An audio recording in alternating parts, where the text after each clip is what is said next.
bonsoir. Bon, moi je vais faire simple, j'ai pas de slide à part celle-là. Je vais tout faire de tête. Donc je suis chargé de mission biodiversité donc, chez Suez. Je vous présenterai après ma formation. Donc en termes de formation, j'ai fait une licence de SVT basique, sans spécialité, enfin un module d'écologie en L3 mais qui était très restreint, donc c'était une licence de SVT quoi. Ensuite, donc, j'ai fait le master EBE, qui s'appelait encore EBE en ce temps-là, qui s'appelle B2E maintenant. Moi, j'étais au Muséum d'Histoire Naturelle. Il est à Jussieu, à Paris, à Orsay, à l'Agro, etc. Moi, j'ai demandé de l'intégrer au muséum, puisque en fait, il n'y avait pas de licence au muséum. Donc, je me suis dit que venant pas de Paris, il y avait plus de chances d'être intégré au muséum que dans une fac qui présentait une licence et donc qui allait déjà avoir son pool d'élèves, enfin d'étudiants qui allaient postuler.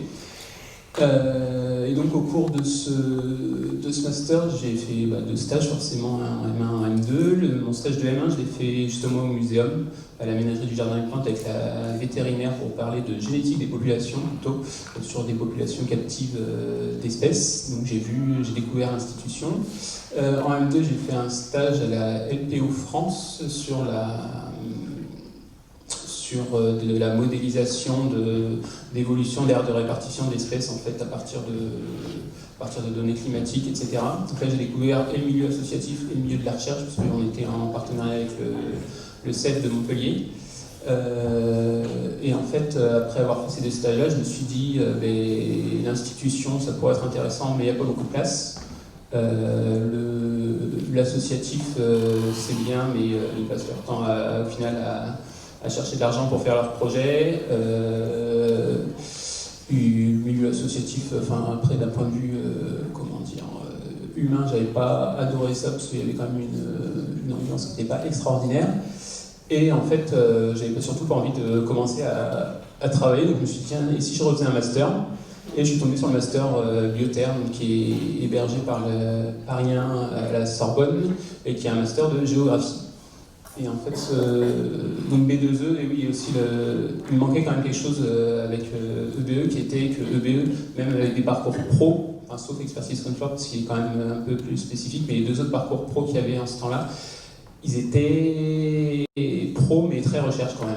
Donc ça voulait dire que, moi je me disais, arriver dans le monde professionnel avec ce master-là, si je devais travailler dans un bureau d'études, si je devais travailler dans le monde privé, etc., en fait, je savais pas comment j'allais m'en sortir en fait, parce que je me disais si j'avais fait une thèse, là, si j'étais parti pour faire une thèse, là j'étais bon quoi, mais pas pour rentrer directement dans le monde du travail. Et donc cette opportunité du master Biotherme, biodiversité, territoire, environnement, c'est un peu je connais pas bien votre master, mais c'est un peu un master qui est assez similaire parce qu'il se fait pas mal en alternance. Et en fait, il est pluridisciplinaire, c'est-à-dire qu'il y a de l'écologie, il y a de la géographie, il y a de l'environnement plus généraliste, il y a un peu de droit, donc ça reste assez superficiel, mais ça permet quand même d'avoir certaines notions. J'en ai oublié d'autres, on gère des projets, on a des terrains qui sont on répond à des commandes. Donc ça me fait penser à votre remarque, monsieur, où tout à l'heure vous cherchiez des personnes pour travailler sur des projets. En fait, ce master-là, il répond à des commandes qui soient publiques, privées, et voire, je ne sais pas s'ils ont forcément besoin de financement, donc sur justement nous, le projet qu'on avait, c'était dans le parc du Luberon, comment travailler sur la filière bois. Il y en a qui travaillaient sur comment créer un PNR, etc. Donc peut-être que ce master-là pourrait apporter des réponses à vos questions. Et donc ce master-là était plus appliqué et il était en alternance. Et c'est là que je suis arrivé chez Suez, qui est une entreprise de gestion de l'eau et d'assainissement, là où j'ai commencé, et aussi de déchets. Donc j'ai commencé par une année alternance, donc à travailler sur des sujets d'eau. Donc mon poste était assez... il visait à animer en fait un réseau de correspondants partout en France pour motiver les exploitants, etc., à travailler sur la biodiversité, mais aussi et surtout en fait, à répondre à des appels d'offres commerciaux. Dans l'eau, quand c'est pas géré par une régie, c'est géré par un délégataire, par exemple Suez. Et en gros, quand on répond à un appel d'offres, on a plusieurs volets, donc c'était d'intégrer un volet pour gérer la biodiversité et améliorer la gestion de la biodiversité sur les sites. Et au bout d'un an, en fait, je suis passé du côté de la gestion des déchets, et c'est là que ça va être le plus intéressant et qu'il va y avoir plus d'éléments, parce que c'est quelque chose qui est beaucoup plus complexe et qui, qui demande plus de connaissances et de compétences. Donc moi, je suis à la base, je suis naturaliste, donc écologue aussi par ma formation. Et en fait, je suis arrivé dans un monde où le premier prisme du droit, c'est la réglementation. C'est-à-dire qu'en fait, on gère, chez Recyclage et Valorisation, on gère des installations de stockage de déchets, ce qu'on appelle des décharges, des centres d'enfouissement, comme vous voulez. Souvent, en fait, dans des milieux naturels, puisqu'il faut que ce soit loin des populations pour pas que les gens y voient les déchets. Mais ça va être aussi sur des grandes surfaces. Après, on va gérer des unités de valorisation énergétique, donc des incinérateurs. Donc là, pareil, autour de vous, vous en avez 6. Vous voyez, si il y a des cheminées, il y en a la moitié, en fait, c'est les incinérateurs qui brûlent vos déchets. Et les troisièmes, à peu près, les troisièmes, il y a les centres de tri, où là, c'est des délégataires, c'est pareil, qui vont, le syndicat de gestion des déchets va me dire, on va construire un centre de tri, etc. Répondez-y, vous allez construire, et donc là, j'en reparlerai après, mais on a un petit volet commercial. Et on gère aussi des plateformes de compostage et d'autres installations tertiaires. Et moi, qu'est-ce que je fais là-dedans? Donc moi, je suis intégré à une équipe qui est la direction des risques, environnement et système de management. Voilà. En fait, c'est une direction où il y a un peu ce qu'ils appellent les experts nationaux sur toutes les thématiques. Et après, en fait, on a un réseau sur le terrain dans les régions d'ingénieurs environnement qui vont donc gérer toutes ces questions environnementales directement en appui des sites et des exploitants. Donc ça, c'est sur les questions environnementales. Et après, souvent, moi, on me dit, et mon chef, c'est ce qu'il me disait quand je suis arrivé, il me disait, mais toi, en fait, tu peux t'appuyer sur des ingénieurs environnement pour travailler sur tes sujets de biodiversité. C'est là que je lui ai dit, non, en fait, parce que les ingénieurs environnement chez nous, ça va être des chimistes, ça va être des gens qui vont connaître la réglementation sur les déchets, ça va être des gens qui ont beaucoup bossé sur l'eau, etc., mais en fait, pas sur la biodiversité. Et souvent, quand on avait des questions qui se posaient, quand l'exploitant a posé des questions, ils étaient bien embêtés pour répondre, et donc au final, c'est moi qui les appelais, parce qu'ils le disaient d'eux-mêmes, mais en fait, ils n'avaient pas la compétence pour y répondre. Et donc ça, c'est un des volets sur lesquels j'interviens, donc ça va être la biodiversité tout au long de la vie d'un site, de comment... je vais y revenir après, on a des mesures à mettre en œuvre pour justement éviter, réduire et compenser nos impacts.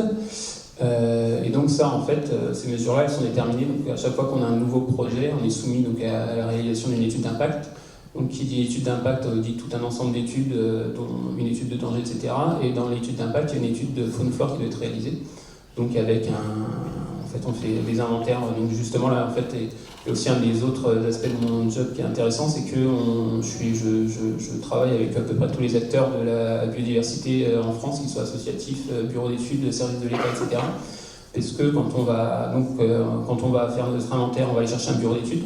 Donc là, on va gérer la relation avec on va déjà faire le cahier des charges, etc. pour choisir notre bureau d'études. Une fois qu'on va avoir choisi notre bureau d'études, donc il va faire tous les inventaires sur le site pour évaluer les enjeux. Une fois qu'il va avoir évalué les enjeux, il va nous présenter des petites cartes, etc. en nous disant, là vous pouvez faire ça, en gros, là vous pouvez rien faire parce qu'il y a des espèces qui sont protégées et à fort enjeu. Là il y a des espèces qui sont protégées mais avec des plus faibles enjeux, donc vous pouvez faire, mais ce sera moins impactant que là, etc.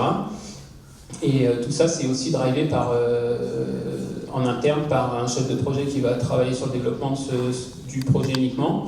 On va avoir l'exploitant, parce que souvent en fait, c'est un projet qui est attenant à un site déjà existant, donc on va avoir l'exploitant. Et là, la question va se poser, on a cette carte-là, et comment on adapte notre projet à la carte des enjeux, tout en prenant en compte la biodiversité. Donc une fois qu'on va avoir à peu près délimité notre emprise du projet, on va construire des mesures d'évitement, de réduction et de compensation. Donc là, on a une espèce protégée à fort enjeu. On va pas faire notre projet là, on va le décaler. Ça va être, tout à l'heure, tu parlais du respect des cycles biologiques des espèces. C'est pareil, quand on va devoir terrasser, quand on va devoir créer un trou, etc., on ne peut pas le faire à n'importe quelle période. Quand on va devoir défricher, ça va être pareil. etc. Donc ça, c'est quelque chose qui doit être co-construit en fait pour que tout soit adapté, enfin tout soit bien fait entre l'exploitation et le respect de nos obligations en termes de biodiversité. Et une fois qu'on a fait tout ça, on va déposer le dossier à la préfecture. On a une instruction des services de l'État. Souvent, les services de l'État ont des remarques à faire sur notre dossier parce qu'un dossier n'est jamais parfait. Donc, on va rencontrer les services de l'État pour leur présenter le projet, pour répondre à leurs questions. Et une fois qu'on a fait ça, on obtient un arrêté préfectoral d'autorisation qui nous dit donc là vous avez le droit de faire ça, et avec toute la liste des mesures en fait, qu'on aura proposées dans l'étude d'impact. Et là après, quand il faut mettre en place les mesures, il faut qu'il y ait quelqu'un qui coordonne cette mise en place de mesures, et donc souvent on m'appelle pour aller rechoisir également un bureau d'études, et aussi pour les aider, parce que le bureau d'études a toujours, c'est toujours bien d'avoir un œil interne quand même pour, entre guillemets, challenger un peu le bureau d'études. Donc ça va aussi être une de mes missions. Et une fois qu'on a fait tout ça, on peut lancer l'exploitation du site. Et là, quand on lance l'exploitation du site, moi, c'est quelque chose que je cherche à faire, parce que là, en gros, on est sur un côté uniquement réglementaire, et donc on s'assure de limiter au mieux nos impacts.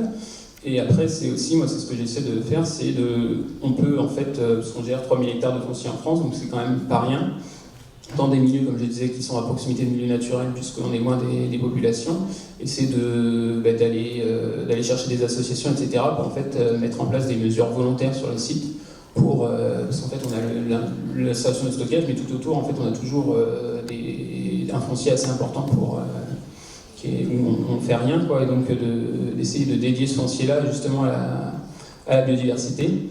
Et donc là, ça va être, il va falloir aller convaincre l'exploitant, il va falloir aller convaincre son chef qui lui donne son budget pour lui dire ce serait quand même hyper intéressant que vous fassiez ça, parce que là, à côté, vous avez telle espèce, et donc le site, en fait, il pourrait favoriser cette espèce-là, donc allons-y. Et après, souvent, quand les exploitants font ça, ils veulent communiquer aussi. Donc après, c'est-à-dire qu'il faut aller travailler avec les équipes de communication sur on a fait ça, ce serait bien, comment on peut en parler, donc en organisant des visites, en faisant un article dans la presse, etc., etc. Donc ça va être vraiment l'aspect qui va être lié en support direct des exploitants. Et après, je vais avoir un aspect, parce que je suis basé au siège, donc je suis un peu la tête du réseau, où je suis tout seul, mais la tête de réseau quand même de la boîte sur les sujets-là. Et donc après, on a, par exemple, le Muséum national d'histoire naturelle. On travaille avec eux, en fait, on a un partenariat, ça fait depuis 2008, sur justement le développement d'un indicateur pour évaluer la biodiversité, en fait, sur le site industriel, par exemple. Donc, un indicateur de qualité écologique c'est plusieurs industriels maintenant qui l'utilisent, et même l'Agence des espaces verts d'Île-de-France qui l'utilise également. Donc ça, en fait, on est en charge du pilotage avec mes collègues qui bossent sur la biodiversité dans les autres filiales pour travailler avec le muséum là-dessus. Après, là, je ne sais pas si vous avez déjà entendu parler, mais donc avec Biodiversité Tous Vivants là, du ministère, en fait, ils ont lancé donc tous des programmes pour que les gens s'engagent. Donc il y a Territoire engagé pour la nature qui existe pour les collectivités, et il y a Entreprises engagées pour la nature, donc, qui est la suite de la stratégie nationale pour la biodiversité pour les entreprises. Et donc là, en fait, on est en train de préparer le réengagement, en fait. Donc justement, nous on a des idées, on veut mettre en place telle chose sur la biodiversité, etc., sur les sites, et après il faut aller convaincre les exploitants, de leur dire ça va te rajouter des contraintes, mais au final il y a quand même des bénéfices à en tirer, etc., est-ce que vous êtes d'accord, etc. Donc il y a ça, il y a aller voir, c'est pareil sur la technique, en leur disant quand on va réaménager en fait une installation, lui dire justement, on en revient un peu sur le sujet des espèces locales dont on parlait tout à l'heure sur les toitures végétalisées. Ça va être plutôt que de ressemer de l'herbe comme si c'était une prairie pour du bétail avec juste des végétaux avec un intérêt agronomique. Moi, en fait, j'aimerais bien qu'on ait un intérêt pour la biodiversité plus qu'agronomique. Et donc, on va aller chercher les semenciers, etc., qui vont pouvoir nous accompagner et nous fournir en graines pour ça. Et justement, avec le muséum, on travaille sur ce sujet-là cette année, c'est justement d'évaluer en fait, l'intérêt pour la biodiversité de semences justement végétales locales qui ont été réimplantées, ou alors on ressème rien du tout sur le site, donc c'est-à-dire on laisse la banque de graines du sol s'exprimer, ou alors on ressème justement un mélange à forte valeur agronomique, et donc on va regarder qu'est-ce qui est le mieux ou pas surtout pour les insectes, etc. Et voilà. Et après, qu'est-ce que je peux vous dire d'autre? Après, voici, il y a un autre sujet qui me tient un peu à cœur, c'est on entend beaucoup parler maintenant d'espèces exotiques envahissantes, partout dans les médias, etc., etc. Et en fait, donc maintenant il y a de plus en plus d'acteurs qui travaillent sur ce sujet-là, qui gèrent des espèces exotiques envahissantes. Et en fait, il s'avère qu'il y a toujours la dernière question qui se pose, c'est mais qu'est-ce qu'on fait de nos espèces exotiques envahissantes une fois qu'on les a gérées, en fait, et pour pas les redisséminer dans la nature. Et donc on a travaillé justement en fait, avec toute la chaîne d'exploitation qu'on a, sur apporter en fait la meilleure solution à l'espèce qu'on va devoir gérer. Donc ça veut dire des espèces qui ne vont pas présenter de risque de dissémination, en fait on va les envoyer dans ces installations de compostage, des espèces qui vont être montées en graines en fait au moment de la fauche, et donc la graine elle va résister au compostage, en fait, parce que souvent en fait les espèces exotiques envahissantes résistent à plein de choses, dont le compostage. Donc ça va être donc on les envoie en incinération. Il y en a qu'on va pouvoir envoyer en méthanisation, et donc en gros l'objectif c'est de les valoriser au maximum, avec par de la matière, etc., dans le cas du compostage, avec de l'énergie quand c'est de l'incinération, et en dernier recours de les mettre dans des installations de stockage quand c'est des terres et que les rhizomes sont trop importants et qu'il y a trop de risques de dissémination. Donc voilà, et oui, donc je reviens juste au dossier dont je parlais tout à l'heure, le dossier réglementaire. Moi j'avais une formation en écologie et j'ai découvert le droit, justement. C'est un truc, il y avait justement, j'étudiais en bioterre, il y avait du droit. Dans le master EBE, au début il y avait un peu de droit, puis en fait ça m'intéressait pas trop. Et donc j'avais pas trop écouté. Et en fait, quand je suis arrivé sur des dossiers là, et que j'ai découvert la réglementation, les articles, l'article L411.1 qui dit que les espèces protégées, tu n'as pas le droit d'altérer leur habitat, de les dégrader, etc. En fait, je connaissais le principe, mais je ne connaissais pas le texte réglementaire, quoi. Et donc, c'est quelque chose qui a été quand même très utile, qui m'aurait été très utile, et que donc j'ai mis 2 ans à apprendre, quoi. Mais au final, on galère, mais on s'auto-forme aussi, et c'est quelque chose qui est hyper intéressant. Donc voilà. Ce sera peut-être, si vous avez des questions, ce sera peut-être plus intéressant.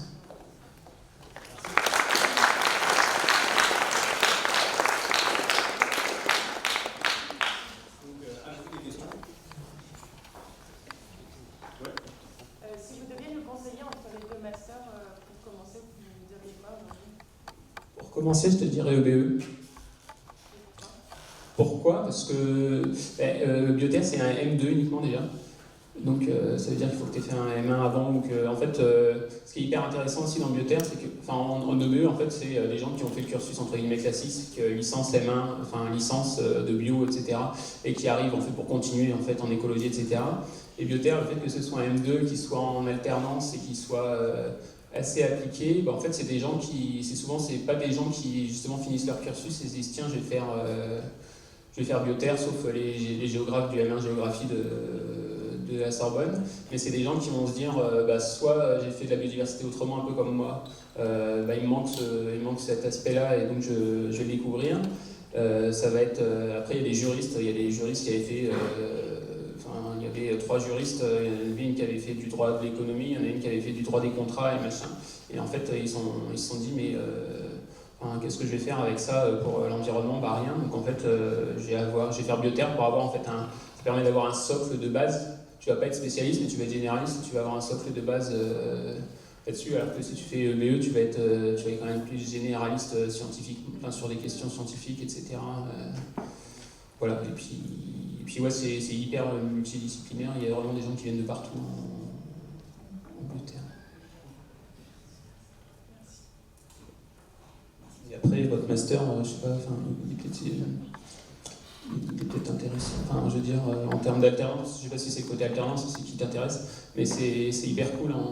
Faire un master en alternance, t'apprends beaucoup plus, je trouve, qu'un master en formation initiale.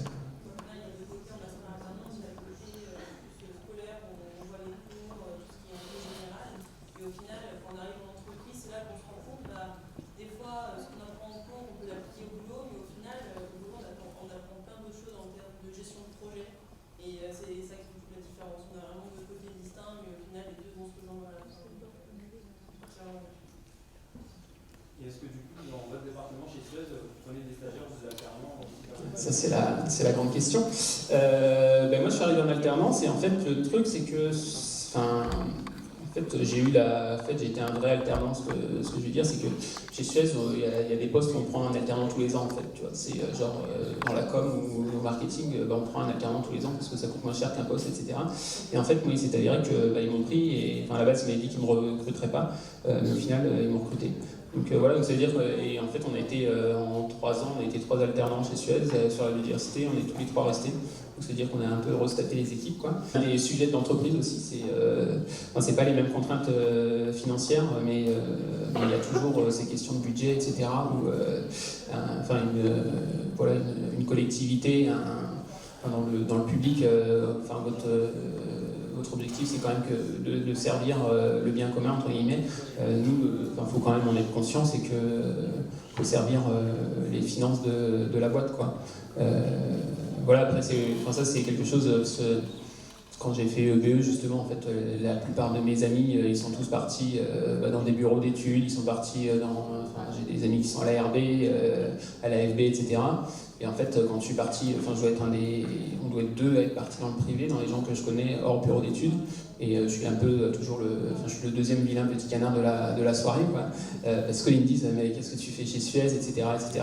Et après, quand je leur explique vraiment ce que je fais, ils me disent, en fait, je préfère que ce soit toi qui le fasses plutôt que quelqu'un, en fait, j'ai des convictions un peu naturalistes, etc., sur justement la préservation de la biodiversité.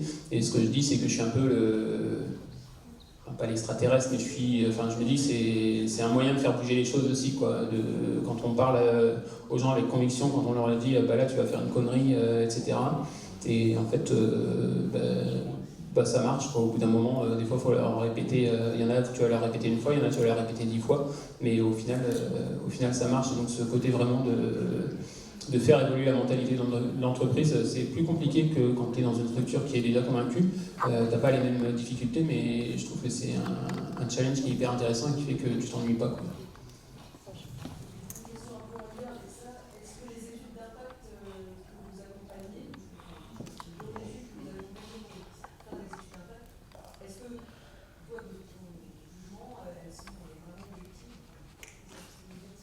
C'est-à-dire est-ce que le maître d'ouvrage va essayer de l'influencer pour qu'il y ait moins d'impact ? Moi, avec mes convictions,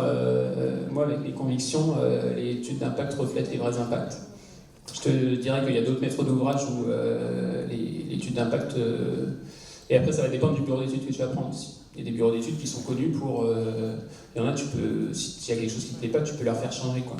Et pas tous. Donc voilà, après, moi, vraiment, le truc, il n'y a personne mes chefs sont pas là, mais moi, vraiment, mon objectif, c'est que quand on a un impact, on travaille vraiment sur l'impact, quoi. Si on doit faire 15 hectares de compensation, on fera 15 hectares de compensation. Si ça coûte 1 million d'euros, ça coûtera 1 million d'euros, quoi. Mais ce que je dis, c'est on a un impact sur l'environnement, et faut l'assumer d'impacter l'environnement. Donc, il faut assumer de compenser derrière et de sortir de l'argent pour.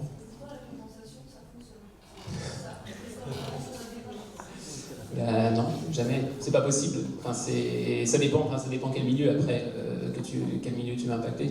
Si tu impactes une tourbière, on n'impacte jamais de tourbière, mais tu impactes une tourbière, jamais tu pourras jamais compenser une tourbière. Tu impactes une pelouse sèche, ça va dépendre de l'état de la pelouse sèche, mais là nous on a un site justement en Champagne-Crayeuse où on se rend compte, en fait, après ça dépend de quoi tu pars. Nous là on partait d'une parcelle agricole. En fait, quand tu pars d'une parcelle agricole, que tu tapes dans la craie et que tu la réaménages après avec une épaisseur de craie, etc., que tu recrées une prairie calcicole, et en fait, tu gagnes, quoi. Et ça va vraiment dépendre de quoi si tu détruis une mare, c'est facile de recréer une mare et de retrouver des amphibiens dedans. Si tu détruis une prairie humide qui est en place depuis 50 ans, tu retrouveras jamais. Après, si tu peux améliorer une prairie qui était hyper pâturée, etc., qui avait été semée pour avoir un super rendement agronomique, là tu vas pouvoir l'améliorer si tu repasses sur des communautés végétales naturelles, quoi. Mais là, c'est un grand débat. Mais moi je dis, moins on a à compenser, mieux on se porte, quoi. C'est un peu, c'est ce que si tu appliques correctement la séquence VRC, c'est ça, quoi. Mais c'est pas toujours. le cas. Souvent plus facile et au moins cher. Ça coûte des fois moins cher de compenser en répondant aux exigences des services de l'État que d'éviter certains trucs, quoi. Ça dépend. Le but, c'est de respecter la réglementation, on va dire, et souvent les entreprises vont aux limites du limite, vraiment on respecte la réglementation, mais pas plus. Est-ce que sur certains projets, tu vas réussir à aller un peu plus loin en termes de biodiversité, ou est-ce que Suez dit non, vas-y, on est là, c'est la réglementation, on fait que respecter la réglementation?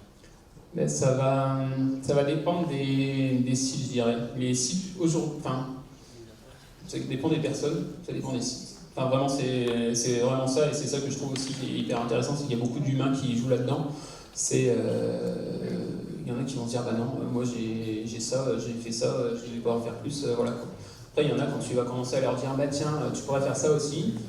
Tu vois, sur la gestion des milieux, nous, en fait, la majorité des espaces qu'on gère, c'est des espaces prairies, parce que les installations de stockage de déchets, en fait, quand tu les réaménages, après, tu es obligé en fait, de maintenir un milieu ouvert. Et en gros, quand tu lui dis, putain, tu devrais la faucher une fois au mois de mars, et après tu la refauches qu'au mois d'octobre, comme ça, tes insectes ils vont se développer tout au long de l'année, ils vont faire leur cycle complet, etc. Et donc, au final, tu fauches qu'une fois. Donc, avant, tu faisais un truc, c'était fauché 3 ou 4 fois dans l'année, ça te coûtait de l'argent pour rien, c'était défavorable à tout le monde. Pourquoi faire quand tu lui dis, j'avais une autre idée en tête, je ne sais plus. C'est pas grave, après c'est pareil, en fait on a un des gros enjeux de nos installations, c'est les bassins de gestion des eaux. Parce qu'en fait on draine beaucoup d'eau, en fait on récupère beaucoup d'eau, etc. Parce que tous les massifs de déchets sont étanches. C'est comment on peut valoriser ces zones en eau, quoi. Ça va être aujourd'hui on est obligé de faire des bassins bâchés. La réglementation nous l'oblige parce qu'il faut qu'ils soient étanches pour pas qu'il y ait de pollution, même pour des eaux externes qui n'ont jamais rencontré un déchet ou un truc comme ça. Mais en gros, ça va être quand tu rejettes tes eaux, là, moi j'aimerais bien travailler sur. En fait, on fait des zones de rejet végétalisées pour, en gros, au lieu de rejeter ton eau dans le fossé directement, tu fais une zone un peu évasée, etc., pour que tu aies des espèces plus intéressantes qui s'y développent. C'est pareil, on a des réserves. Quand on a acheté les sites, des fois, en fait, c'était il y a 50 ans, on a acheté des boisements après, souvent, en fait, on ne gère pas le boisement, donc comme ça, au final, c'est favorable. Je me dis, en fait, on fait beaucoup de choses qui sont favorables à la biodiversité, mais sans le vouloir. Après, c'est quelque chose que je trouverais hyper intéressant de quantifier, justement, il y a plein d'hectares qu'on gère, mais qu'on gère au minimum, justement, pour que ça nous coûte le moins cher, mais au final, quand tu gères au minimum, souvent, c'est plus bénéfique à la biodiversité. Et ils ne le savent pas et ils ne se rendent pas compte quand tu vas sur un site, en fait tu lui dis tiens t'as ça. Quand le muséum vient faire un IQE sur le site, en fait qui découvre, on a des sites, t'as 300, t'as 200 espèces de flore, t'as 15 espèces d'ordonnates, t'as 8 espèces d'amphibiens, t'as 60 espèces d'oiseaux. En fait quand les gars ils sont les gars qui travaillent sur le site, ils s'en rendent pas compte, quoi.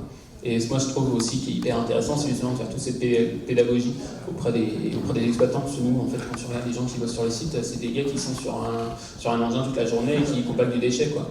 Et en fait, quand tu leur montres un autre aspect de leur site et que tu leur dis ouais mais là, tu fais ça, mais autour t'es dans la forêt, t'as ça. Et là en fait ils le voient différemment aussi, donc c'est aussi une des composantes super intéressantes du job. J'ai une question pour vous là-dessus. Je sais que chez Suez ça se fait. Sur certains sites d'eau potable, ils ont fait ce qu'ils appellent des coupes légères. C'est sur les sites, ils ont mis en place un petit chemin, on va dire, pédagogique. Est-ce que c'est sur les sites d'eau potable? Est-ce que ça s'est fait aussi, ça retranscrit sur des... On l'a fait bien avant que j'arrive, en 2010, là, il y avait une grande opération, justement, c'était les sentiers de la biodiversité. Donc, en gros, c'était, il y avait par territoire ou ça dépendait aussi de la volonté de l'exploitant, justement, il y avait des sentiers qui étaient faits sur le site et qui visaient, en plus de voir comment on traitait, comment on gérait les déchets, etc., comment la biodiversité est prise en compte, c'était dans le cadre du partenariat avec le muséum. Donc ça a bien marché, ça a un peu suivi beaucoup de changements, on est passé de site à Suez Environnement à Suez machin, donc en fait en termes de communication c'était beaucoup plus compliqué parce qu'à chaque fois il fallait qu'il y ait le bon logo, il fallait qu'il y ait les bons trucs, et donc c'est un peu rebaissé, et là justement on retravaille avec la communication pour montrer aux gens que, déjà pour parler aux gens de biodiversité ailleurs que partout, dans les endroits, dans les zones, dans les réserves naturelles, dans les espaces naturels sensibles, etc. Et aussi, pour leur dire, en fait, si c'est bien fait, gestion du déchet et biodiversité ne sont pas incompatibles.